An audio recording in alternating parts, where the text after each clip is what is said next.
Is college a scam? Lately, I've been hearing many stories of how college is a scam.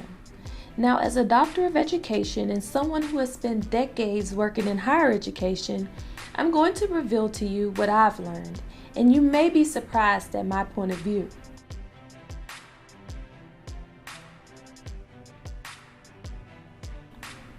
First, we must begin with the original intention of college, because believe it or not, in the early colonial era, the first colleges were mainly to train ministers. The funding was supported by the colonies, but had many benefactors as well. So in the 19th century, more colleges began to pop up from different religious denominations, and most were funded by the churches until the Morrill Land Grants of 1862, which allowed the creation of land grant colleges that focused on agriculture and engineering. And by the way, the money from those proceeds came from the sale of federally owned land, which was often stolen from indigenous tribes. But moving on. This included a few HBCUs. And in 1890, Congress funded all black land grant colleges primarily dedicated to education training. So let's look at this closely. Most fields or training programs were geared towards law, medicine, religion, engineering, education, agriculture, all specialized training programs. And that's the key, because if you look at the foundation of why colleges were established, it was simply grooming for specific careers.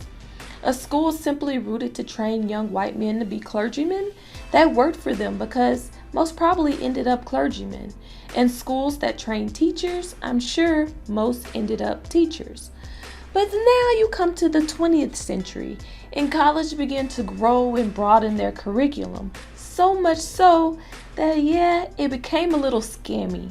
If you scroll the offerings of any college in the US, you may see lots of things that don't even need specialized trainings or degrees. These offerings appeal to students who are just looking to get a degree or find something that appeals to their interests. So I've seen degrees in customer service, degrees in diversity. Getting these degrees without a specific plan is simply taking a shot in the dark. In most cases, they leave students not finding a job and feeling scammed. I would recommend getting specialized training or micro-credentialing in those fields, however, not going for 4-year degrees. Now moving on to student expectations. If I ask most students, what is the purpose of college today? They will typically tell me one of 3 things. 1, to make more money in the future. 2, to get a job. Or 3, to have more opportunities. These responses are all geared towards hope. Now, there are nearly 4,000 colleges and universities in the United States. Each year, thousands and thousands of students enroll in college each semester. Yes, it's a big moneymaker. Thousands of degrees are being earned each semester. Think about it. Some colleges have graduations 3 and 4 times a year. Clearly, we know that the market is oversaturated with some degrees. When there's too much of something, the value goes down. Simple economics. But colleges won't tell you this because it's a business of enrolling students. They need butts in seats. Funding is based on enrollment. So what's the best way to market students? Offer lots of degrees towards career paths that they may be interested in, but honestly, some of the degrees that are offered don't really need degrees. And these are all degrees that most students flock to because someone has told them, hey, you just need a degree. And frankly, the rigor is not always there. These degrees come with the illusion that getting the degree will make it easier, but this isn't always guaranteed. Everything needs a plan. Otherwise, you'll be taking a shot in the dark.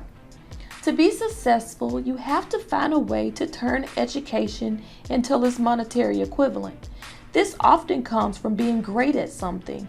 You don't need a degree in business to own your own business, and you don't need a degree in art to be an artist. So, is college a scam?